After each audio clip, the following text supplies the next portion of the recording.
Assalamualaikum warahmatullahi wabarakatuh, Tribuners. Kembali lagi bersama saya Januar di program VIP Room. Kali ini kita diundang secara khusus, Tribun Kaltim diundang secara khusus datang ke Kabupaten Penajam Pasir Utara dan juga bertemu 3 tamu khusus yang istimewa. Mereka ini adalah 3 orang, kalau kita bisa bilang adalah 3 pemilik wilayah asal IKN gitu ya kan. Sepakat. Ya, Bukan 3 pemuda berbahaya.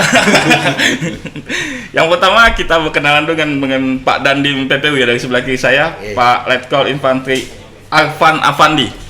Selamat pagi Pak, Selamat pagi. Sehat Pak? Salam sehat. Siap menyongsong IKN Pak ya. Terima kasih. Yang kedua, Semangat.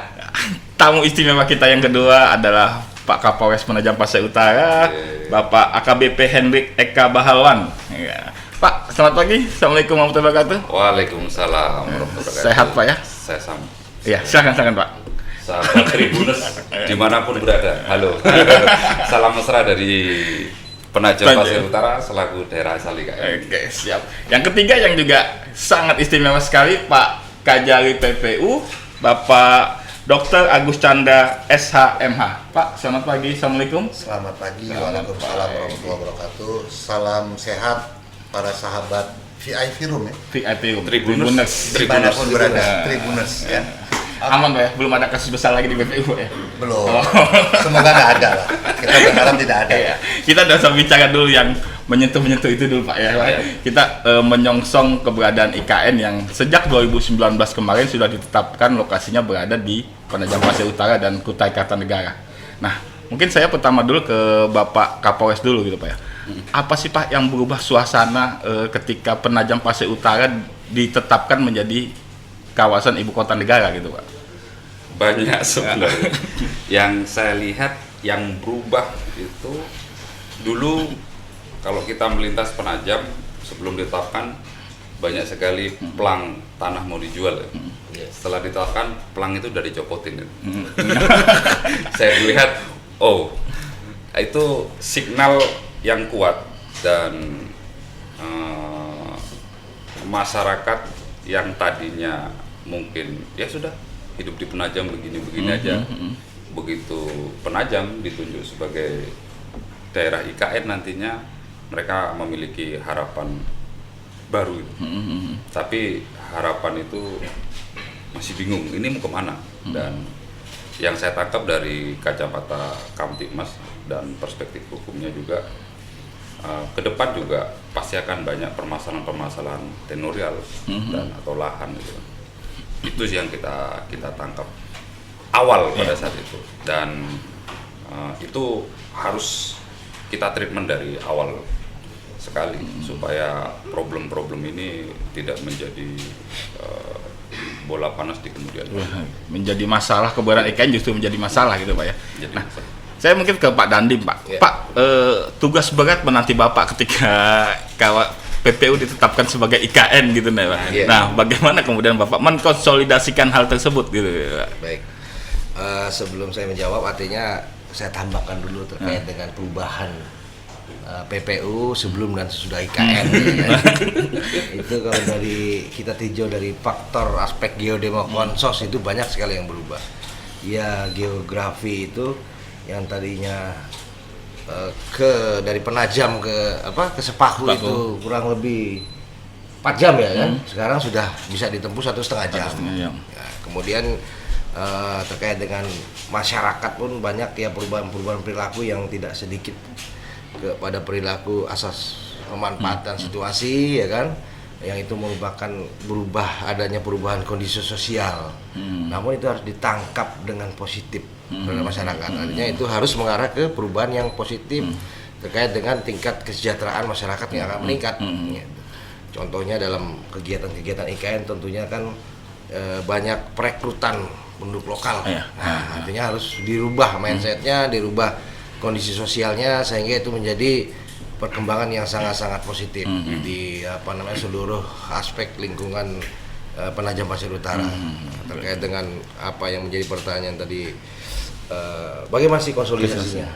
Kami semua, tidak hanya saya konsolidasi, tidak hanya Kodim, tapi Kapolres, Kajari yang dipimpin Pak Bupati, termasuk unsur Forkopimda lainnya yaitu DPRD, ya kan, termasuk unsur-unsur Thomas, tokoh masyarakat, toga, tokoh agama, tokoh pemuda, organisasi masyarakat, bahkan sampai anak-anak sekolah, pun bahkan sampai dengan masyarakat yang ya dikatakan bekerja kasar, ya kan, petani lah. Itu semua berkonsolidasi mengawal IKN. Cuman memang dibagi sesuai dengan levelingnya.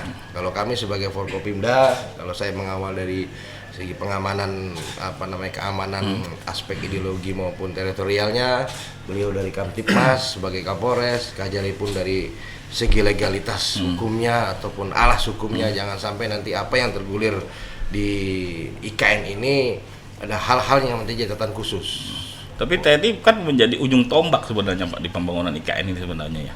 Nah, bagaimana kemudian menyikapi tersebut dari Kodim Penajam? Sudah ada tulisannya. Oh iya, betul. Makanya ini sesuai dengan tema. Makanya saya pakai, ya kan.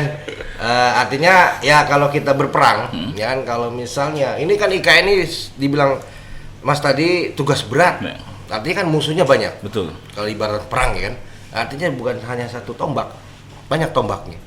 Jadi banyak ujung tombaknya, ya kan. Salah satunya yang paling tajam TNI Pak, ya kan. Kalau striker mungkin Erwin Haaland dari Manchester City itu Pak. Jadi pernah saya bilang sama beliau-beliau ini, kita tidak ada Superman, tapi adanya super team. Ya, sehingga kalau tim itu kan harus banyak orangnya, dan tim itu kan harus solid. Ya kan? Ibaratnya sapu lidi lah, satu lidi kita patahin kan sangat-sangat mudah. Tapi kalau udah jadi sapu lidi itu yang diikat sama karet itu kan, kita patahin, kita belok-belok bagaimana tetap kuat. Nah, jadi ya sebelum kita berbicara tentang IKN, pengamanan IKN dan kelangsungan hidup di IKN itu, mungkin kita harus samakan persepsi. Artinya yang menjadi ujung tombak itu banyak. Kalau terkait dengan Penajam Pasir Utara, di situ ada Kapolres, di situ ada Kajari, di situ ada saya, di situ ada seluruh unsur Forkopimda, di situ ada masyarakat, di situ ada anak sekolah, di situ ada pelaku usaha, ada pelaku bisnis, ada pelaku seperti petani, pedagang dan sebagainya. Hanya saja mereka mempunyai leading sektornya masing-masing. Contoh pelaku bisnis leading sektornya Pak Kajari, pelaku usaha-usaha lain ya kan, itu leading sektornya Pak Kapolres. Termasuk pelaku yang lain itu saya di sektornya. Nah, saya menarik mungkin ke Pak Kajari ketika Pak Dadi menyebut tadi ada leading sektor pelaku bisnis ada di tangan Kajari. Ini menarik gitu Pak. Kita pengusaha, jaksa pengusaha negara. Yang kita kenal kejaksaan itu misalnya terkait misalnya dengan soal hukum ya kan. Terus kenapa tiba-tiba beralih ke sektor bisnis gitu ya kan ketika untuk menyongsong keberadaan IKN ini seperti apa gitu misalnya sini? Ya, makasih. Jadi memang yang disampaikan sama beliau berdua itu adalah bagaimana kita bersinergi. Kalau tadi dikatakan kaitannya dengan usaha, dengan bisnis, sebenarnya lebih luas lagi kita berbicara tentang investasi. Sebagaimana kita tahu yang sering saya sampaikan adalah bahwa kebutuhan pembangunan IKN ya, ini ada 20% itu hanya mampu APBN. Kemudian 80%-nya itu melibatkan swasta. Jadi melibatkan swasta ini dalam bentuk KPBU, kerjasama pemerintah dengan badan usaha, kemudian dengan pemanfaatan aset, konsesi dan bentuk-bentuk lain dari melibatkan swasta. Sebagai daerah asalnya Penajam Pasir Utara ini, kita juga tentu saja tidak ingin ketinggalan. Ya. Jangan hanya jadi penonton gitu. Tidak hanya jadi penonton, jadi pemain, striker. Jadi kita berharap pemerintah daerah ini juga ikut bermain, mendapat berkahnya. Maka kemudian kami di Kejaksaan yang pertama itu telah membentuk tim kajian hukum dari semua bidang yang ada. Mulai dari masalah perizinan, investasi, kehutanan, pertanian, perkebunan, kepelabuhanan, tanah, pemanfaatan aset. Nah, ini dalam rangka untuk menjawab adanya sebuah kepastian hukum. Maka kemudian tadi kata Pak Kapolres, kita bersama-sama dengan leading sektor dari Kejaksaan Negeri Penajam Pasir Utara ini akan membentuk desk investasi. Apa fungsinya dan bagaimana perannya? Kita ingin berperan sebagai konsultan, ya, konsultan hukum, bukan herder ya. bukan herder, kita bukan untuk yang bukan penjaga ya. bukan penjaga, tapi kita ingin sebagai pihak di mana para investor ini ketika mengalami masalah-masalah hukum ini juga bertanyanya kepada kejaksaan. Tidak bisa kita pungkiri bahwa yang dirasakan oleh investor sehingga seringkali pemerintah pusat itu selalu mengingatkan bahwa berikan karpet merah, tapi juga berikan kepastian hukum dalam berinvestasi, dan yang lebih penting lagi adalah keamanan, ya, keamanan negara. Sehingga kami mengambil tugas dan pokok dan fungsi kami sebagai kejaksaan, ya, sebagai untuk menegakkan supremasi hukum. Kami ingin mengawal bahwa investasi yang akan dilakukan di Penajam Pasir Utara ini berkepastian hukum. Maka ketika investor misalnya ingin berinvestasi dalam bidang tertentu, kemudian ada hambatan dalam proses perizinannya, dalam proses melakukan pembangunannya, maka kita hadir untuk memberikan tempat, ya, sarana untuk konsultasi. Sehingga ketika ada masalah-masalah yang disampaikan oleh mereka, kami hadir untuk memberikan solusi-solusi penyelesaian masalah sesuai dengan ketentuan peraturan perundang-undangan. Maka kami di sini hadir, pemerintah kabupaten memberikan karpet merah kepada investor, kami kejaksaan bersama-sama dengan kepolisian dan TNI ini membuat desk investasi untuk memberikan tempat, ya, sarana untuk konsultasi dalam rangka untuk adanya kepastian hukum investasi. Artinya memberikan kepastian hukum kepada investor agar tidak takut berinvestasi di Penajam Pasir Utara, Pak ya. Selain tidak takut, ketika ada masalah di dalam prosesnya, mereka bisa minta bantuan penyelesaian kepada kita dengan cara konsultasi. Ketika ada masalah kebuntuan di pemerintah daerah, kita akan masuk kepada pemerintah daerah. Apabila ada ke pemerintah provinsi, kita juga akan masuk. Termasuk juga dengan ke pemerintah pusat. Hanya dalam rangka memberikan kepastian hukum. Ya, kita bicara tentang kepastian hukum dari investasi. Artinya ketika misalnya ini kan IKN, kita sebut istilahnya akan banyak sejumlah investor yang datang, istilahnya pesta ya kan, pesta pembangunan. Jangan sampai ketika pesta pora usai justru menimbulkan masalah di kemudian hari seperti itu, Pak ya. Itulah tugas kami, memastikan bahwa sejak awal bagaimana ketaatan kita kepada peraturan perundang-undangan, sehingga di kemudian hari kita tidak terjebak dengan perbuatan melawan hukum. Nah, kalau kejaksaan memegang di sektor bisnis, seperti apa kepolisian gitu, Pak? Saya nyambung, Iya. biar nggak putus. Pada saat mereka menjadi konsultan terhadap suatu investor yang akan masuk, dia akan sudah warning kami berdua. Kami sudah langsung akan melakukan treatment. Jadi problem investasi ini kan tidak hanya semata-mata di masalah ketidakpastian regulasinya atau tumpang tindih regulasi, tapi ada problem sosial. Karena yang paling penting, sehebat apapun itu investasinya, aturannya yang ditaatin semua, apabila pagar sosial gagal dibangun, itu sama aja dengan nonsen, buyar. Jadi pada saat Bro Chandra ini sudah sampaikan ke kita, bro, ada seperti ini nih, kita sudah mulai siapkan. Saya sama Pak Dandim, kami punya pasukan, Babin Kamtibmas, Babinsa, kami punya entitas intelijen, kita sudah langsung belanja masalah di titik yang kemungkinan akan dilakukan dan nanti produk investasinya apa. Kita udah mulai belanja masalah di situ. Bro, ada problemnya di sini, ada problemnya di sini.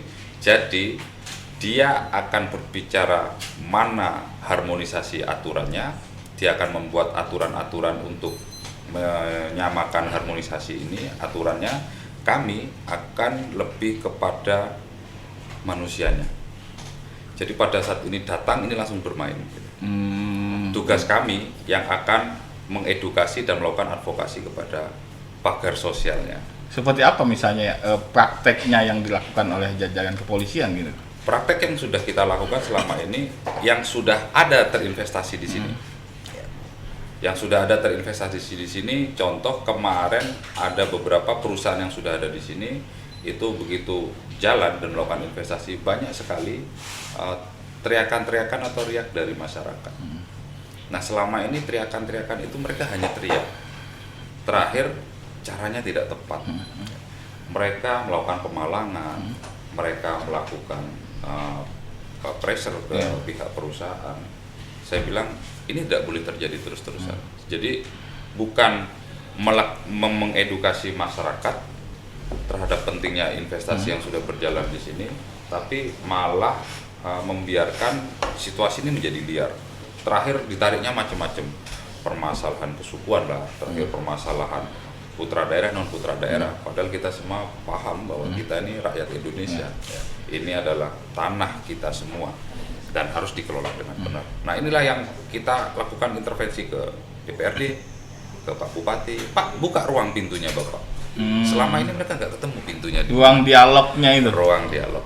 Jadi pada saat ketemu ruang dialognya, track kita langsung ditentukan sama Pak Bupati di tanggal segini, ya. Kita sampaikan sama Pak DP, Pak, ada persiapan tanggal segini ya. Saya, Pak Kajari, Pak Dandim sudah belanja masalah. Baik dari sisi perusahaannya, baik dari sisi masyarakatnya, baik dari siapa-siapa yang di situ. Begitu nyampe di ruang Pak Bupati, truk langsung bisa dieksekusi hari itu. Ada yang dari tahun 2008, ada yang dari 2017. Permasalahannya itu, Pak. Permasalahannya. Jadi tim kita efektif selama ini. Alhamdulillah. Artinya selama ini kepolisian bergerak dalam tak hanya dalam sisi keamanan, tapi juga dalam tataran sosiologis dan antropologis sebenarnya, berbicara seperti itu ya. Karena itu yang lebih efektif. Itu yang lebih efektif, Mas Bro, karena kalau hanya berbicara hitam dan putih saja, tidak ada kebenaran mutlak dan tidak ada kesalahan full gitu kan. Saat benar-benarnya orang tuh ada sisi salahnya. Saat salah-salahnya orang tuh ada sisi kebenarannya. Cuma caranya saja yang tidak tepat. Nah, di sini kita bergerak. Tapi pada saat buntu deadlock, kita hanya kasih pilihan kepada investornya maupun masyarakatnya. Pada saat saya berdiri selaku penegak hukum, tidak ada lagi ruang diskusi.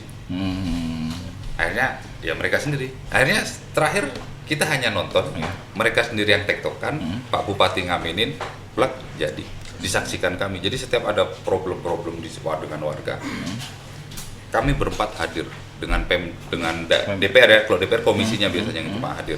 Tapi yang pasti kami hadir untuk masyarakat itu berempat. Pak Bupati, Dandim, Kajari, dan Kapolres. Kita keroyok. Dandim sudah melihat, oke, dari sini Pak Kajari sudah pelajarin, lu problemnya di sini terus. Cuma karena sudah terlanjur berinvestasi di sini, apa cara yang cepat untuk melakukan eksekusi supaya investasi jalan, pajak pendapatan terhadap negara ada, untuk daerah ada, masyarakat yang kerja tidak hilang pekerjaannya, dan tuntutan masyarakat itu bisa langsung teraktualisasi, biarpun bukan hasil. Jadi yang kita edukasi ke masyarakat itu bukan ini hasilnya apa, ini prosesnya seperti apa. Contoh, Pak, kami CSR, kami nggak pernah dapat CSR. Lah, untuk mendapatkan CSR ada persyaratan. Ini. Nah, komunikasi inilah yang buntu. Di situ kami melakukan intervensi. Kajari, Dandim, dan Kapolres melakukan intervensi. Ayo Pak, bukan intervensi nodong ya, tidak. Mohon maaf, ini bukan intervensi nodong. Pak, ayo Pak, ini di sini. Bapak ada kendala di OPD di sini. Ini regulasinya di sini DPR. Ayo, gimana? Oke, kita bikin kebijakan eksekusi. Bagaimana kemudian agar dana itu benar-benar tersalurkan melalui jalur yang benar gitu ya? Itu Intinya. sekarang orang selalu bilang, Pak, saya ini kelompok tani. Kelompok tani. Begitu kita potret di kawasan kehutanan, kawasan hutan. Kita bilang, Bapak nggak salah bikin kelompok tani, tapi kalau di kawasan hutan Bapak mau melakukan aktivitas kehidupannya di situ, Bapak harus bikin kelompok tani kehutanan untuk sosial. Dan itu kanalnya di Kementerian Lingkungan Hidup. Ya, Kehutanan dan Lingkungan di LHK. Nanti dapat rekomendasinya di provinsi. Jadi selama ini kasihan saudara-saudara kita itu banyak yang nggak dapat karena tidak di guidance, tidak diedukasi. Jadi kita cuma mengedukasi itu, Mas. Dan itu lebih efektif daripada harus menggunakan hard power kami Apa? Nindak. selaku penanggung itu tidak menyelesaikan masalah. Nah, sekarang saya ke Pak Dandim. Pak Dandim, tanggung jawab utama TNI itu sebenarnya menjaga pertahanan dan keamanan negara gitu ya kan Pak, tanggung jawabnya. Tapi untuk PPU kita punya case lain, sebagai daerah IKN juga kita harus memajukan daerah PPU sebagai daerah asal IKN gitu Pak ya. Nah, bagaimana kemudian TNI berperan dalam bidang itu gitu? Ya, baik, terima kasih. Tadi kan disampaikan bahwasanya PPU itu mempunyai case lain, sehingga kami, khususnya saya itu sebagai Dandim, untuk menghadapi tantangan tugas yang ada di IKN tentunya harus punya pola pemikiran, cara kerja yang lain juga. Out of the box. Kadang-kadang bukan hanya koordinasi, tapi pikiran kita pun harus lintas sektoral. Dalam arti kalau berbicara lingkup tugas kan kita terkait dengan orientasinya Ipolik Sosbud. Iya, Ya, tentunya yang polnya itu bukan kita kesampingkan dulu. Terkait dengan IKN itu situasi yang lain, semuanya serba lain. Artinya ideologi, kita harus memastikan ideologi masyarakat Penajam Pasir Utara ini memang benar tetap masih pada ideologi negara kita, ya kan? Terkait dengan ekonominya itu, nah, kembali lagi kita bekerja lintas sektoral, kita berpikir lintas sektoral, kita berkonsep sektoral, sehingga untuk kita mengamankan perekonomian di wilayah Penajam Pasir Utara, saya harus bersinergi dengan Pak Kajari, dengan Pak Kapolres, Bupati tentunya, dan stakeholder terkait. Kan itu. Kemudian dengan budaya, sosial budaya, itu udah barang jelas, barang tentu kita harus mengawal itu, karena budaya, sosial budaya itu terkait dengan kondisi sosial di masyarakat. Ya kan? Sehingga banyak upaya-upaya yang sudah kami lakukan.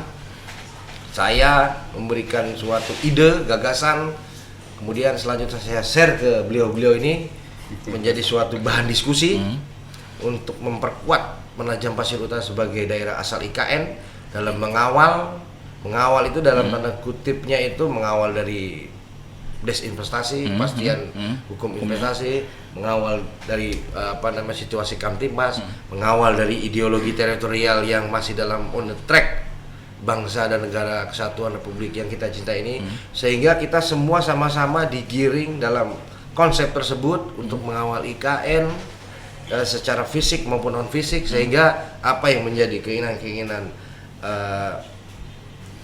kebijakan negara dapat terwujud. Nah, ya kan? Karena itu memang banyak bermunculan proyek-proyek strategis negara. Ya. Artinya ya kalau kita berbicara strategis itu ruang lingkup maupun item-itemnya kan sangat-sangat bukan sensitif, artinya sangat harus banyak dikaji. Nah, sehingga terkait dengan pertanyaan tadi, situasi yang lain kita berpikir pun dengan cara yang lain. Ya, saya, Pak Kajari, Pak Kapolres, Ini agak Bupati, agak harus berpikir dengan cara yang lain, out of the box. Jadi kalau kita berpikir secara teori ataupun akademis, saya terkait dengan pertahanan negara, ya eskalasinya di sini bukannya tidak ada, bukannya kecil, tapi tetap ada. Berkembang gitu kemudian Ya, pemikirannya. makanya gitu. lingkup ideologi ekonomi, sosial, budaya, pertahanan, keamanan itulah kita kemas, yang kita cari data belanja masalah, apa yang akan yang sudah ada potensi timbul di masyarakat, itu kita kemas, kita sajikan data ke beliau-beliau, ke mereka-mereka, ke Bupati, sehingga itu menjadi suatu kebijakan nilai bargaining terhadap pelaku usaha baik yang di seluruh Penajam maupun yang berada di satu titik IKN dalam rangka mengembangkan potensi yang ada di Penajam Pasir Utara. Karena Mas Bro, kita punya pengalaman unik. Seperti apa itu? Pengalaman unik, Forkopimda kita serbu Jakarta. Iya. Nah, itu pada saat kami datang di sini 2 bulan, hampir 3 bulan yang lalu. Itu kita kaget. Pertama Pak Dandim masuk sini itu bulan berapa? Bulan Juni. Juni. Bulan Juni. Saya bulan minggu ketiga. Ini minggu terakhir. Dia minggu ketiga bulan Juni, saya bulan Juli minggu pertama. Kalau ini Masih di awang-awang waktu itu. Masih di awang-awang. Masih di NTT dulu. Berarti baru juga Pak Kajang ini. Beliau masih bergabung sama Saya ini. paling baru saya. Valentino Rossi. Belum sebulan. Belum sebulan ini. Artinya benar maksudnya tiga unsur dari Forkopimda ini benar-benar orang baru yang ditempatkan sebenarnya gitu. Di daerah baru juga. Berarti orang-orang Daerah pilihan memang. Bangun baru. Dipilih Mas. agak sedikit sulit bacanya. Jadi pada saat kita masuk di beberapa bulan yang lalu kita kaget pada saat dapat informasi dari anak-anak saya, anggota, terus dari Pak Bupati, dari Forkopimda yang lain, dari beliau juga bahwa PPU defisit 571,33. Saya bilang, wow, defisit. Tadi kami santai. Ini ada IKN. Oke, gitu kan. Yang kita bingung, tidak ada pembangunan di sini. Loh, kalau tidak ada pembangunan berarti perekonomian ini cenderung stagnan. Kalau perekonomian cenderung stagnan, tidak ada perputaran di grassroots, artinya apa? Masyarakat akan rentan terprovokasi. Ngumpul segala macam, terakhir tanggal 9 malam ya, saya ngobrol sama beliau langsung bilang sama Pak Bupati, Pak Bupati nggak ada rencana ke Jakarta. Ada, dan itu eksekusinya kita itu di terminal pelabuhan itu pada saat lagi pengamanan Idul Adha di warung-warung lagi kopi pahit. Dari pertemuan informal. Lagi pertemuan informal. Lagi bergibah. Lagi bergibah. Jadi di situ dia bilang, iya Pak, tapi sangat sulit meyakinkan pusat. Ayo, bro, oke. Jadi Forkopimda itu langsung berangkat semua ke Jakarta di tanggal 13-nya. 14 kita pertemuan dengan Bappenas karena Bappenas adalah yang leading sektornya untuk merencanakan step-step berikutnya.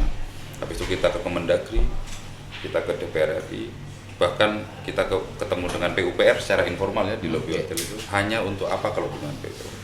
Hanya ingin nyamakan frekuensi. Jadi PUPR punya program bingung. Kita butuh masyarakat kita diberikan pengetahuan skill yang baru untuk nyambut IKN. Ketemu, jadi ketemunya itu serba kebetulan, tapi sebenarnya kita yakini nggak ada yang kebetulan.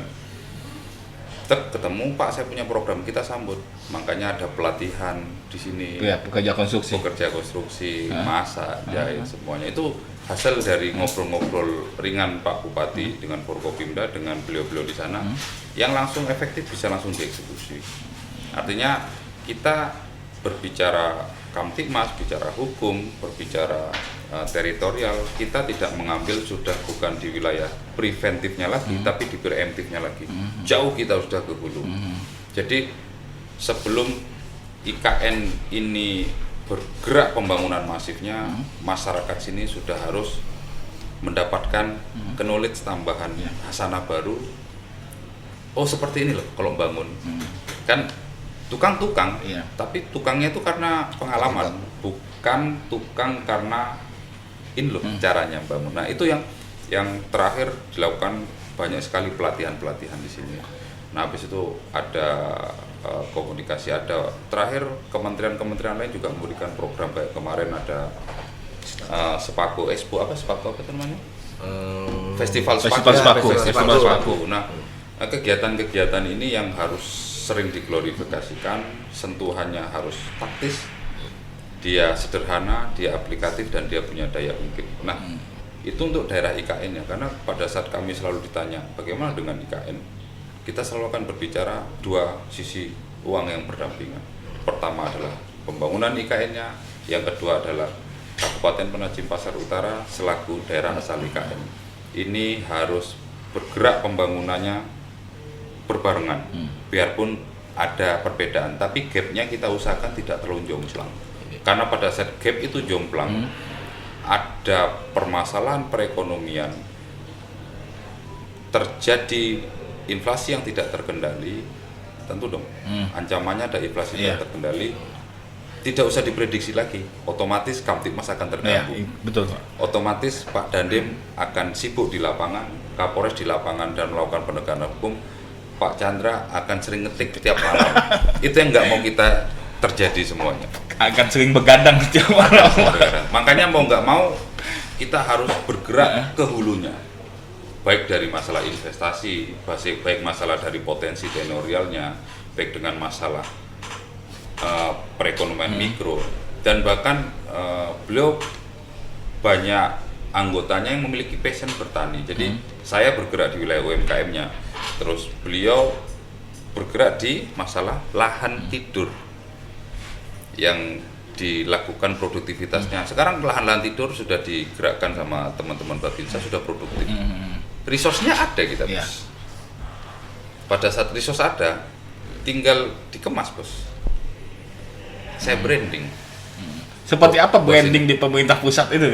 Nah, Branding di pemerintah pusat akhirnya pemerintah mau memberikan semacam, ya akhirnya goalnya ada pelatihan ke sini. Seperti apa Bapak mengemukakan alasannya gitu ketika bertemu dengan waktu itu bukan saya menyampaikan langsung, saya sama Pak Dandim hanya ngomporin Pak Bupati gitu. Kita bikin konsepnya dari belakang, sembunyi-sembunyi Pak Bupati harus begini. Karena apa? Brandingnya cuma satu. Forkopimda Kabupaten Penajam Utara lah yang paling tahu dan paling paham masyarakatnya. Tolong libatkan kami, tolong aktifkan kami, tolong ikutkan kami. Kami malah ngemis untuk tolong libatkan kami, karena ini adalah masyarakat kami.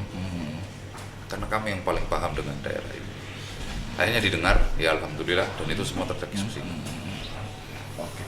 Pak, saya kembali ke Pak Kajari. Mungkin yang menarik adalah apakah memang sudah ada misalnya kasus-kasus investasi yang akhirnya bermasalah di kemudian hari dari sisi hukum gitu Pak?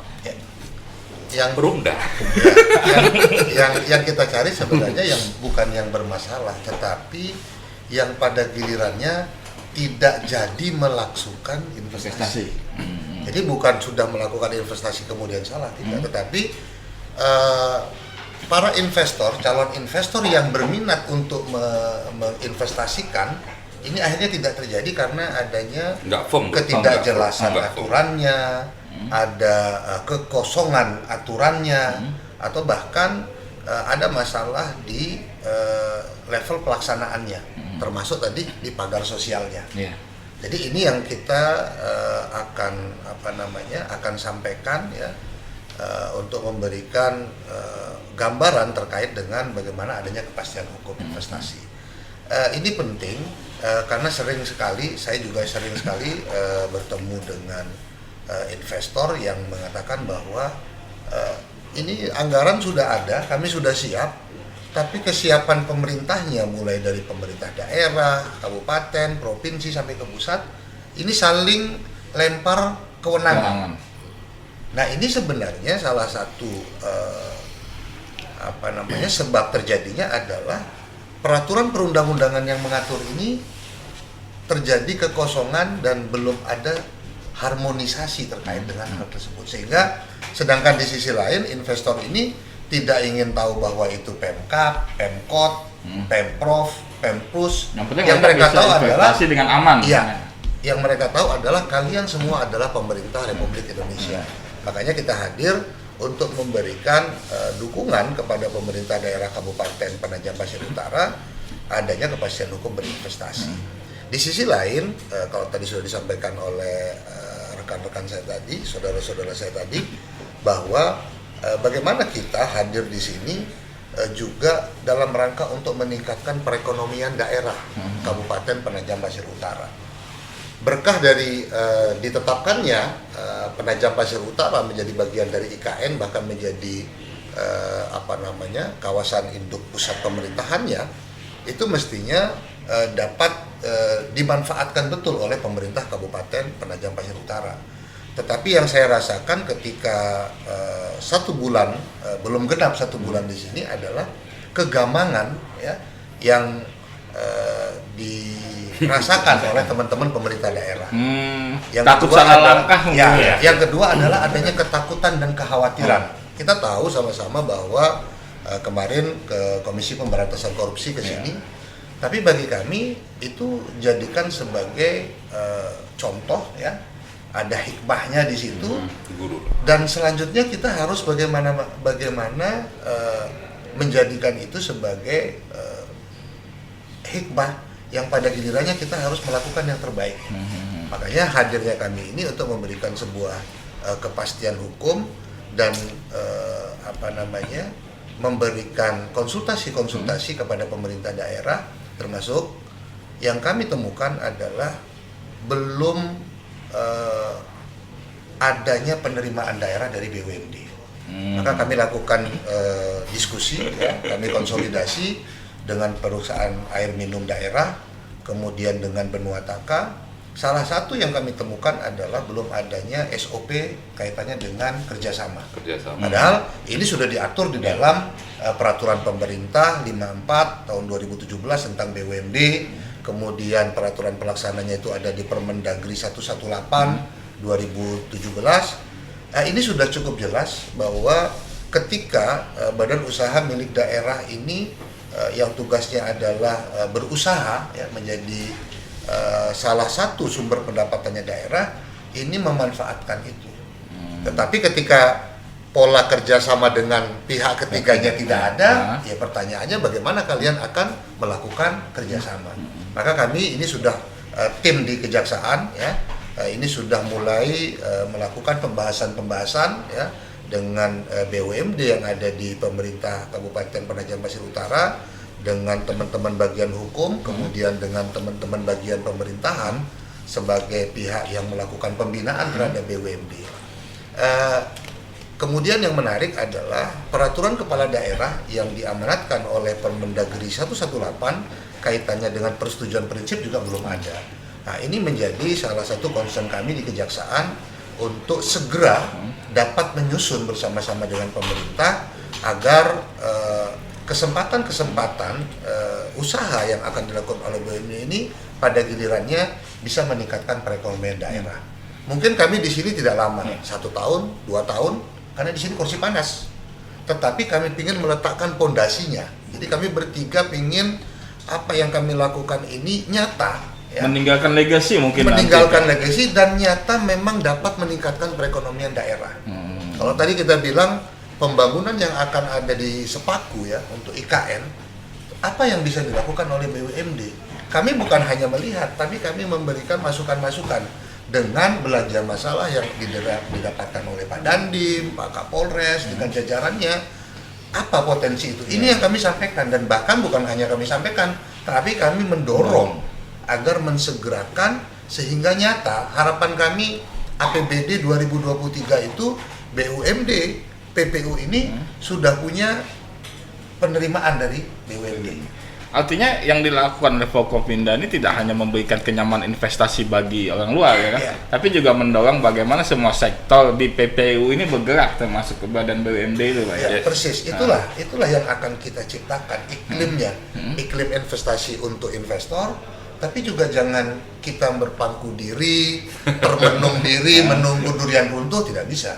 Duriannya punya orang lagi kan? Duriannya punya orang, makanya kegamangan, ya, dan ketakutan, kekhawatiran kami jawab dengan kerja bersama dengan Dandim dan Kapolres, bagaimana menguatkan dan mendukung serta mendorong agar mereka sesuai dengan tugas dan kewenangannya melakukan yang terbaik untuk mendukung pembangunan di IKN.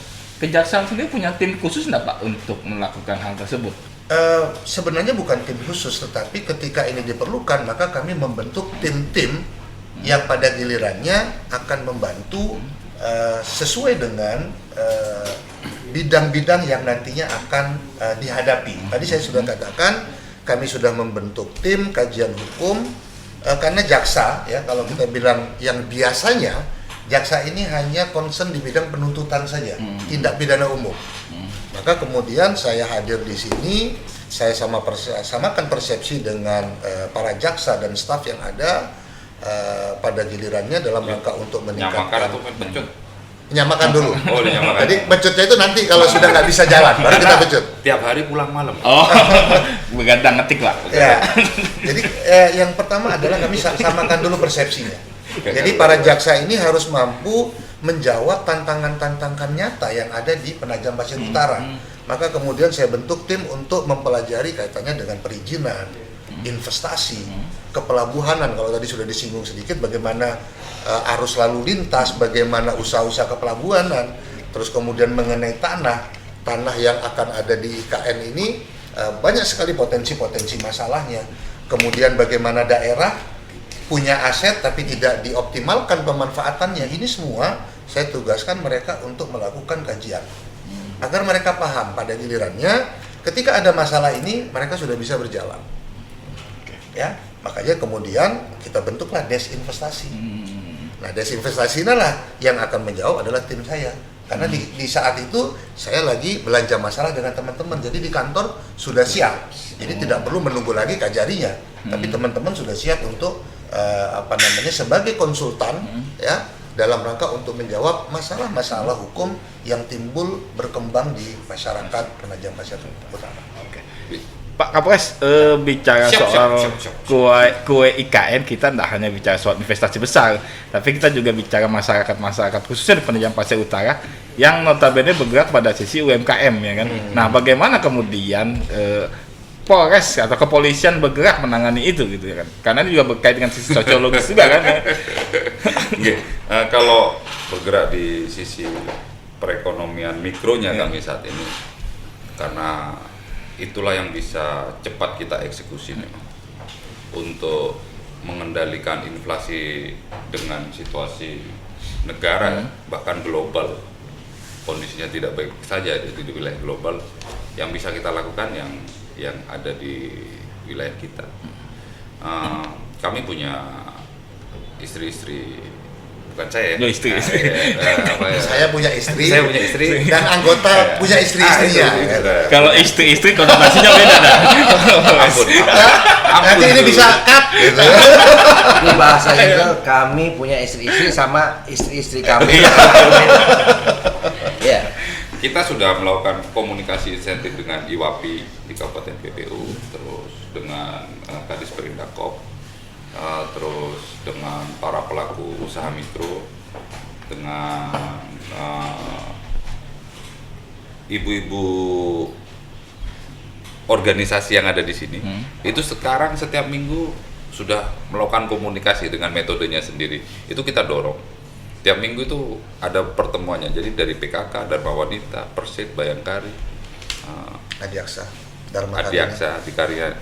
Adiaksa Dharma Karini itu kita collab gitu. Ibu-ibunya collab khusus begibah masalah ini. Ini salah satu produk. Salah satu produk. Ini produk asli PPU semua. Bahkan PPU di situ punya batik yang tidak kalah hebatnya dengan di tempat lain. Batik di Bangun Mulia, di Desa Bangun Mulia itu kita, karena resource batiknya ada di sana. Bayangkari ada isi anggota, saya agak hati-hati kalau ngomong Bayangkari. itu yang dia punya talenta sebagai penjahit, dia juga ada perancang gitu kan. Itu yang memaksimalkan itu. Jadi dari hulu, tengah dan hilir itu berjalan. Nah, saya cuma pasang case-nya ini untuk promosi gratis. Pada saat podcast saya akan promosi gratis ini. Ayo, tolong kami.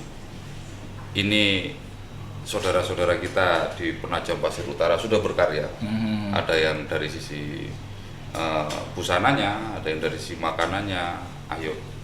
Dan rencana ke depan kami sudah ngobrol dengan Forkopimda juga yang lain, dengan beliau-beliau ini. Kita kan bukan buat ruang publik untuk UMKM ini. Kita harus buka ruang publik yang nantinya kita konsep ada ekosistem perekonomian yang berjalan di situ. Jadi kita sudah punya konsep ke depannya itu, insya Allah di 2023 itu tereksekusi, karena kembali lagi ke anggaran kita sudah ini, bahwa untuk membuat gerakan cepat dan inflasi daerah cepat terkendali harus ada ruang publik yang dibuka dan ada ekosistem perekonomian yang ada di situ. Saya harus tangkap banyak sekali di sini saudara-saudara saya, brother-brother saya, seniman idealis sebenarnya, yang dia nggak mau dibayar. Ayo, itu ikut Nah, di situ nanti kita akan buka pujaseranya, kita akan buka misalkan playgroundnya, dan ruang-ruang ekonomi kecil di situ. Ada ruang publik yang sudah kita bidik, yang sudah kita siapkan. Untuk sementara ini yang sudah berjalan, itu yang kita promotkan melalui kanal-kanal kami sendiri. Kalau yang step berikutnya di 2023 kita akan siapkan ruang publik yang memiliki ekosistem ekonomi.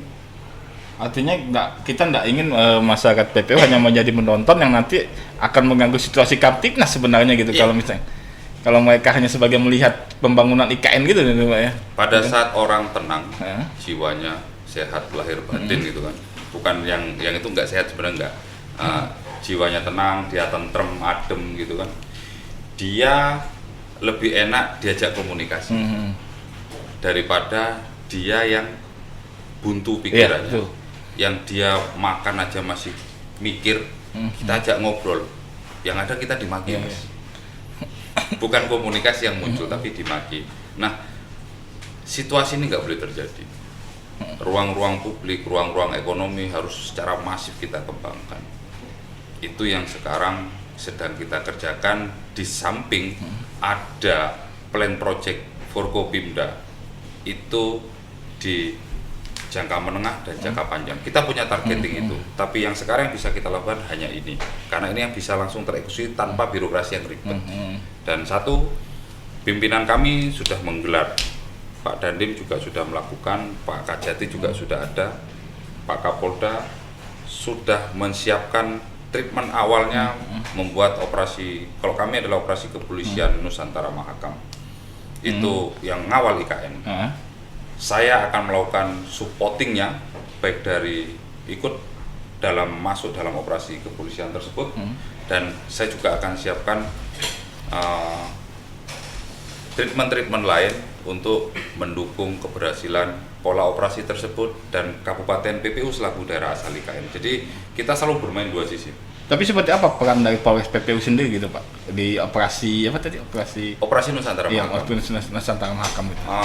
Yang bisa kami lakukan, melakukan pendampingan, terus habis itu banyak sekali problem-problem yang berpotensi menjadi konflik tenorial itu kita urai di depan. Habis itu untuk kepastian logistik IKN yang sekarang ada beberapa pembangunan segmen jalan itu kita lakukan pengamanan. Kita selalu diaudit dan disupervisi dari Mabes Polri, Bapak Kapolda, Bapak Panglima Kodam, sama Bapak Dandim, Bapak Kajati sudah sangat concern dengan itu nggak ada masalah, on the track semuanya. Nah, pada saat ini kita lihat ini sudah on the track, pola pengamanannya baik preemptifnya, preventifnya maupun represifnya sudah berjalan efektif. Kami langsung bergerak dari sisi PPU selaku daerah asal IKN untuk jadi boosternya, mendorong lagi dari bikin jaring-jaring pengamanan, jaring-jaring pengaman ya, membuat pagar sosial, membuat jaring-jaring ekonomi, karena satu Mas, tulang punggung ekonomi yang real di Republik ini adalah UMKM. Itu harus cepat kita Siap. Nah, bicara soal keamanan tadi, faktor kerawanan apa sih yang paling ditakutkan atau ketika proses pembangunan IKN ini berjalan gitu ya kan? Pada saat faktor keamanan atau ketidakstabilan potensi kerawanannya seperti apa gitu kan? Potensinya saat ini ada beberapa kalau yang kita potret. Pertama masalah adanya konflik interest, masalah badan hukum dengan badan hukum, badan hukum dengan negara, baik negara dengan negara itu sendiri. Kalau kita lihat sinyalmen antara kementerian harus padu, antar kementerian itu harus padu, dan di bawahnya yang kalau kita lihat antar badan hukum itu kalau kita potret di IHM itu ada dua badan hukum, yang satu saling overlay ya. IHM dengan agro ya, dan sama-sama keluar izinnya gitu kan. Nah, ini kan, tapi kita sekarang nggak bisa melihat kenapa keluar, tidak bisa. Yang bisa kita lakukan kawal ini semuanya, pada satu titik dalam pembangunan dan ini proyek nasional, bahkan dunia melihat semua badan usaha atau badan hukum itu harus tunduk pada kepentingan nasional, dan alhamdulillah itu sudah disepakatin. Nah, yang paling riskan nanti adalah keterlambatan pembangunan tidak sesuai dengan targetingnya. Ini juga sudah kita lihat. Karena apa? Tadi yang disampaikan oleh Pak Chandra sama Bro Arfan, kesiapan memang pada saat pemerintah pusat berlari kencang, provinsi sama daerah terengah-engah. Iya, betul. Ini yang sangat harus semua lini bergerak, Mas. Takutnya timbul kerawanan sosialnya Di itu situ. Karena pada saat ada satu saja yang nggak sama gerakannya, ritmenya tidak sama, frekuensinya tidak sama, maka impact-nya adalah kamtipmas. Iya, betul. Impact-nya adalah ideologi teritorial, impact-nya adalah banyak sekali pelanggaran hukum, impact-nya adalah investasi nggak akan masuk di sini, banyak sekali. Kita nggak mau impact ini yang sudah kita hitung dari sekarang itu terjadi. Kita pada saat membayangkan, nggak mau kita hanya membayangkan wah bahaya ya, tapi apa solusinya? Itu yang kita treatment dari sekarang. Nah, kalau kita bicara keamanan, kita balik lagi ke TNI nih Pak dan iya. Ahlinya ahli. Iya. Nah, apakah kemudian ada perubahan pola pengamanan sendiri dari Dandim di kawasan PPU dan khususnya IKN ya kan? Ketika proses pembangunan IKN ini berjalan dari TNI sendiri. Baik. Jadi sebelum saya menjawab, ya kan? Ya, Jadi ada ya, silakan. disampaikan bahwa memang baik menjadi orang penting, ya, tapi lebih penting lagi menjadi orang baik. Beliau di filsafat banget. Manakala ada kejahatan itu dianggap benar, apabila kita yang benar itu tidak berbuat baik. Gitu.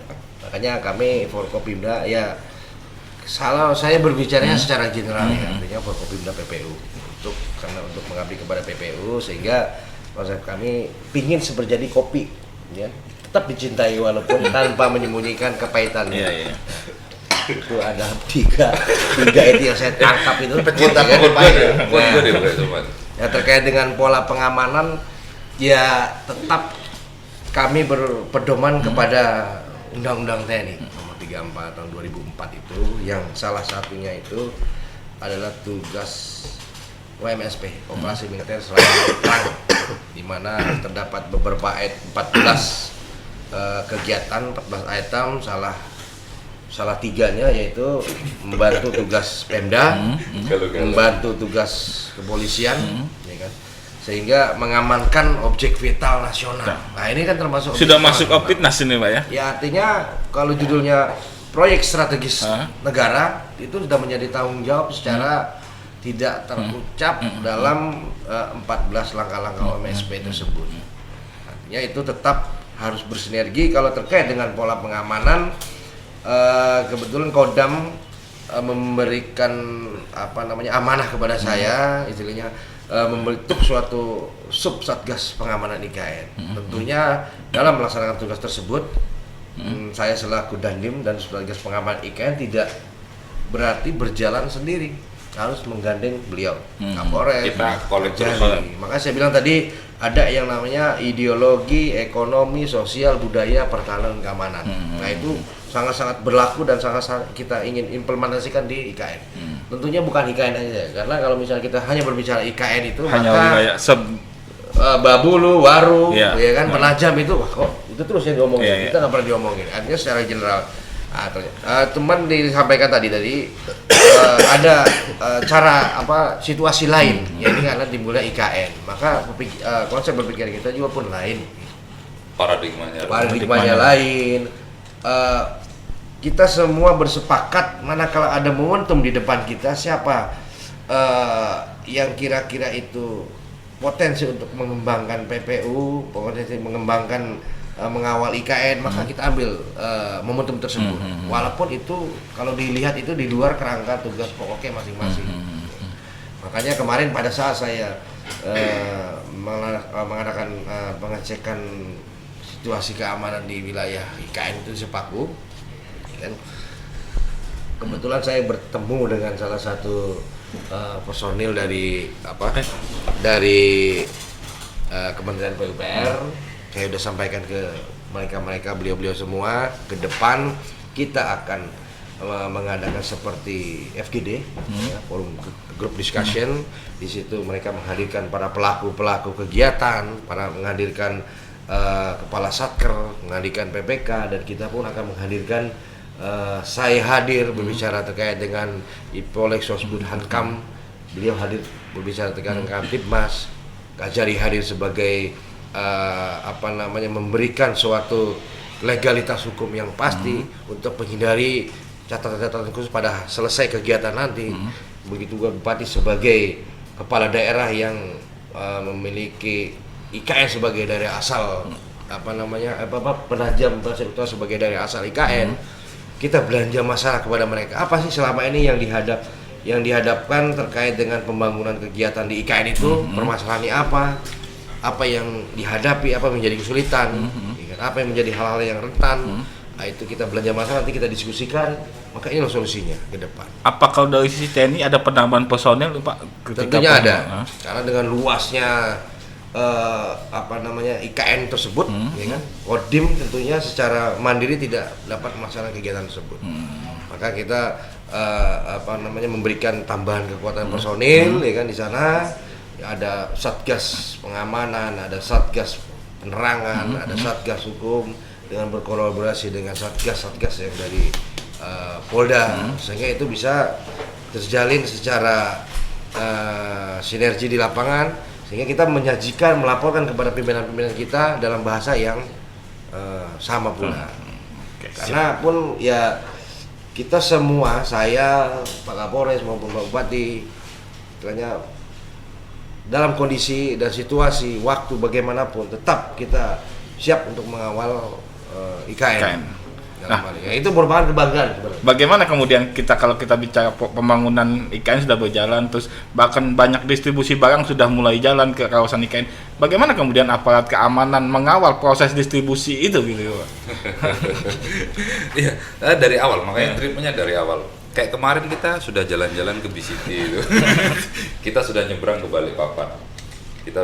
Balikpapan.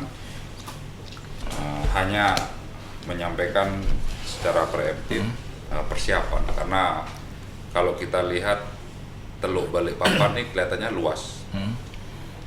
Nah, habis itu ternyata pada saat kita potret lebih dalam, alurnya itu nggak begitu luas, sempit alurnya, itu hanya 500 meter alurnya. Ditambah lagi di bawah itu pipa. jalur pipa. Kita punya pengalaman buruk gitu kan, Pak? Iya, pernah di prank ya di 2018. Kita pernah di prank. Ini harus kita komunikasikan, dan kami sudah melakukan komunikasi treatment awal. Terus kita melakukan pendampingan, melakukan rapat evaluasi dengan kementerian di Polda. Terus kita panggil para kasatker, para kasubsatker, itu semuanya kita panggil. Seluruh kementerian yang itu kita panggil, cuma hanya menyampaikan, Bapak mau taruh kemana ini barang logistik, persis dengan pertanyaan jenengan. Dan waktu itu kedandapan semua, nggak siap semua, kebingungan. Kita kumpulkan, Pak Kapolda perintahkan waktu itu kumpulkan KSOP, kumpulkan kementerian, kumpulkan semua, kita bahas. Terakhir muncullah 3 tambahan pelabuhan yang memanfaatkan garis pantai. Tapi kebutuhannya berapa? 14, Bos. 14 JT. Terakhir 17. Kita masih kurang banyak. Makanya kita ini berlari kencang untuk menyiapkan pada saat pendukung infrastruktur pembangunan dasar untuk IKN ini, logistik ini tidak terhubung dengan baik, maka target pembangunan IKN itu juga akan molor. Sekarang kita sudah melakukan treatment itu. Kita berharap juga semoga pemerintah pusat juga menyiapkan itu dengan cepat, sehingga pada saat pembangunan itu terlaksana, material ini tidak macet. Dan kita juga sudah melihat potensi akan betapa kreditnya Teluk Balikpapan itu. Betul. Nah, ini yang saya bilang, kita sudah melakukan di level daerah, kita sudah banyak komunikasi dengan otorita, dengan kementerian-kementerian, baik pun Polda maupun Kodam. Kita juga sudah menyiapkan treatment-treatmentnya berupa operasi kepolisian tingkat kewilayahan dengan sandi operasi Nusantara Mahakam 2022 nanti yang akan dilanjutkan. Kita juga disupervisi, begitu juga dengan Kodam. Nah, tetapi ini juga kami berharap di level atasan-atasan kita di pemerintahan provinsi dan pusat itu juga melihat dan menyambut ritme kami gitu. Sehingga ada chemistry-nya, Bos. Iya. Nah, Jadi sinergi itu berjalan dari atas ke bawah gitu. iya. Kalau yang tadinya dari atas ke bawah, kita coba pola bottom up, Bos. Sehingga yang disampaikan oleh Pak Dandim, harmonisasi itu terjadi. Oke, siap. Mungkin tambahan lagi kan terkait dengan pola pengamanan. Pengamanan. Kalau dari sisi dari Kapolres kan ada sudah dengan treatmentnya berkomunikasi dengan KSOP.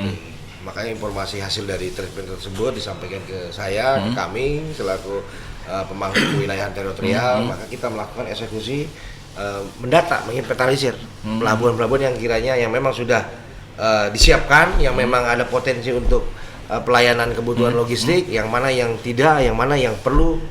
Artinya dengan pendekatan-pendekatan teritorial yang kami lakukan, maka inilah data yang bisa kami laporkan kepada Kapolres, kepada pimpinan kami masing-masing. Wah, ini pelabuhan di titik ini yang memang bisa dilakukan. Kemudian terkait dengan pola pengamanannya seperti apa, kita membuat konsep masing-masing secara berintegrasi, sehingga kami laporkan ke masing-masing pimpinan apa polanya, bagaimana, tentunya dengan pendekatan teritorial. Karena kita bersinggungan dengan masyarakat, dengan pelaku-pelaku usaha lain, sehingga jangan sampai terjadi resisten terhadap masyarakat terhadap kehadiran kita di situ dalam rangka mengawal pembangunan IKN. Kalau dari pemetaan gitu, potensi gangguan apa yang mungkin terjadi ketika proses pembangunan IKN ini berjalan gitu? Seperti kami sampaikan awal itu, jadi perubahan terhadap momentum IKN ini terkait dengan geodemo konsos. Yang kita perlu garis bawahi, perubahan itu kondisi sosial yang mempengaruhi terhadap timbulnya pelabuhan tersebut. Contohnya dengan masyarakat, kalau kita berbicara administrasi, dari awal sebelum dibentuk IKN, itu pada saat berbicara NJOP, besaran NJOP di wilayah Sepaku itu 1 meter persegi itu 2.000 rupiah per meter. Per meter persegi. Dulu. Nah sekarang terakhir itu 2 juta per meter. Artinya 1000% itu 1000%. dalam jangka waktu 3 tahun. Sayang saya tidak punya tanah di sana itu. Ya itu sih. Saya ada 10 karung Ada gitu. 10 tahun. Tanah untuk nanam juga. Bisa dibawa ke Sepaku dijual. Artinya menanggapi situasi tersebut itu bakal ada muncul potensi-potensi perubahan kondisi sosial yang mengarah ke tindakan-tindakan yang boleh dikatakan negatif. Nah, sehingga untuk menetralisir, menormalisasi situasi tersebut, kita selalu bersinergi, berkomunikasi, berdiskusi bagaimana caranya, upaya-upayanya, pola-pola seperti apa.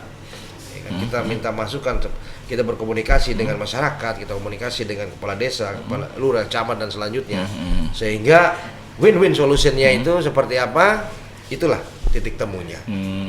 Dari sisi pemerintah pusat ataupun pelaku kegiatan di sana itu bisa berjalan sesuai dengan rencana, dan dari sisi masyarakat pun masyarakat tidak merasa dirugikan. Artinya ketika para pekerja membangun sebuah ibu kota negara tidak ada gangguan dari sekitarnya gitu. Tentunya seperti itu. Kita sudah melakukan komunikasi, kita sudah memberikan saran, dan formula itu sudah ada. Tidak mungkin kita sampaikan di sini karena mungkin waktu ya. Tapi formulasi itu sudah ada. Bagaimana mengemas IKN-nya ke depan, bagaimana ke sini, roadmap-nya sudah ada. Jangan khawatir. Tapi berangkat dari sisi sosiologis dulu mungkin pendekatannya. Saya tambahkan sedikit. Oke, siap. Ya, kaitannya dengan tadi, ya kaitannya dengan keamanan distribusi. Saya justru melihat bukan hanya distribusinya, tapi kesiapan pasokannya. Ya, akibat distribusi, kesiapan pasokan, apalagi terakhir yang kami dengar adalah bahwa masih adanya permasalahan perizinan, ya kaitannya dengan beberapa material yang saat ini sedang dilakukan pembahasan di tingkat pusat, kaitannya dengan penyesuaian proses perizinan melalui OSS. Nah ini juga sedang menjadi pembahasan di level pusat. Jangan sampai pembahasan dan keputusan terkait dengan hal ini menjadi lambat sehingga dapat dipastikan itu akan menghambat proses pembangunan di IKN. Yang berikutnya adalah kaitannya dengan infrastruktur dalam rangka mendukung IKN.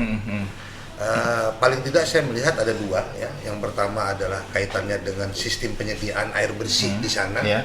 Kemudian yang kedua adalah penyiapan sarana dan prasarana kesehatan. Nah ini yang kita dapatkan adalah bahwa sangat besar perannya pemerintah pusat bagaimana mendukung agar dua hal ini dapat diselesaikan ya menjelang pekerjaan pembangunan yang akan dilakukan secara masif nanti ya. Ya, kaitannya dengan air bersih. Minggu lalu kami sudah podcast juga di sini bagaimana kita menyampaikan kepada Perumda bahwa tidak bisa hanya berharap dari penyertaan modal daerah dan anggaran perusahaan, tetapi ada pilihan ketiga yaitu kaitannya dengan kerjasama investasi.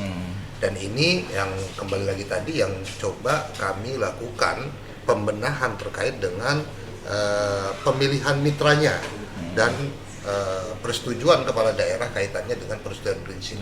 Kalau ini sudah ada, harapan kita Januari ini Pemda PPU melalui Perumda air minumnya ini bisa mempersiapkan diri untuk mendukung pembangunan IKN. Oke, siap Bapak. Terima kasih banyak. Tapi mungkin saya ingin mendengar statement terakhir dari masing-masing unsur pimpinan di Kabupaten Penajam Pasir Utara ini. Mungkin terkait dengan Bapak Kajari dulu. Statement terakhirnya terkait dengan pembangunan IKN dan Penajam Pasir Utara sendiri pada khususnya gitu Pak. Ya, sebagaimana amanat dari Undang-Undang Kejaksaan bahwa kejaksaan ini dituntut untuk mampu mendukung pembangunan. Karena kami di level kejaksaan negeri, kami di level kabupaten, maka yang kami lakukan dengan kerja bareng saudara-saudara saya yang luar biasa ini adalah bagaimana mendukung pembangunan yang ada di Penajam Pasir Utara dalam rangka untuk mendukung rencana besarnya pemerintah pusat membangun IKN. Maka tadi kami sesuai dengan tugas dan pokoknya untuk mendukung kepastian hukum, ya, keadilan, dan tentu saja tidak lupa juga kepada nilai-nilai yang berkembang di masyarakat. Oke, siap. Pak Kapolres, Statement terakhir ya. Menghadapi IKN dan menyiapkan legasi yang baik dan benar untuk anak cucu Kabupaten PPU, pertahanan yang terbaik cuma satu, menyerang. Total football. Football. Kita harus all out, tidak boleh lagi ada sekat-sekat kewenangan, tidak boleh lagi ada ego-ego sentris terhadap saya di sini, saya posisi, tidak bisa. Kita nanti akan dikenang harus sebagai minimal manusia, bukan pecundang terhadap anak cucu Kabupaten PPU. Siap.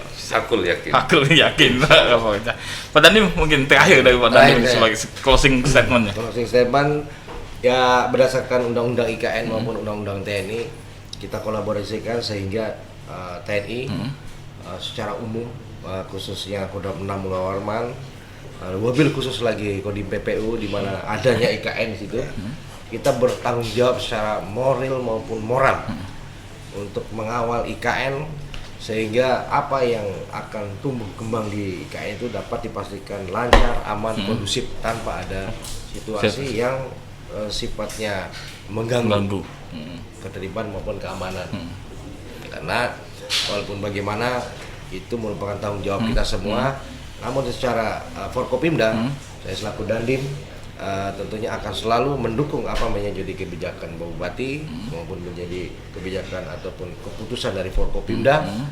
Tentunya secara umum berlaku untuk masyarakat Penajam Pasir Utara yang dihadapkan dengan momentum IKN, kita harus menggiring masyarakat Penajam Pasir Utara untuk dapat berperan secara maksimal, berpartisipasi secara maksimal dalam rangka juga mengawal